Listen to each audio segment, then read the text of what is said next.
১৯৭৯ সালে এক জঙ্গি উত্থান বা অনেকের কাছে বিপ্লবের নাম দিয়ে ইরানের ক্ষমতা দখল করে আয়াতুল্লাহ খোমেনি। এরপর থেকেই ডেভেলপ ইরানকে পিছনের দিকে নিতে থাকে এই ধর্মীয় উগ্রবাদী নেতা, যার ধারাবাহিকতায় বাংলাদেশও ২০২৪ সালে জঙ্গিরা বাংলাদেশ দখল করে। গত কয়েকদিন ধরে দ্রব্যমূল্যের আকাশছোঁয়া দামের প্রতিবাদে রাস্তায় নেমে আসে ইরানের সাধারণ জনগণ। খোমেনির বিরুদ্ধে স্লোগান ও মিছিল করে তারা। এরই মধ্যে সাধারণ জনগণের ওপর গুলি করার নির্দেশ দেয় এই জঙ্গি নেতা খোমেনি। এমন পরিস্থিতিতে যুক্তরাষ্ট্র হুমকি দেয় সাধারণ জনগণের উপর গুলিবর্ষণ হলে ইরানে এয়ার স্ট্রাইক করবে দেশটি। এরই পরিপ্রেক্ষিতে ইরানের এক ওয়েবসাইট থেকে ট্রাম্পকে গুলি করার এই ছবি দিয়ে বলা হয়, এবার বন্দুকের গুলি আর টার্গেট মিস করবে না।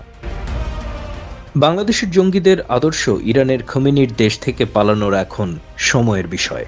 ঠিক এই মুহূর্তে অবৈধ ইউনূসও পড়েছে চিন্তায়, কারণ গত ১.৫ বছরে বাংলাদেশের অর্থনীতিকে পাকিস্তানের মতো কাঙ্গাল করার প্রতিবাদে যে কোনো সময় জনবিস্ফোরণ হওয়ার সম্ভাবনা তৈরি হয়েছে।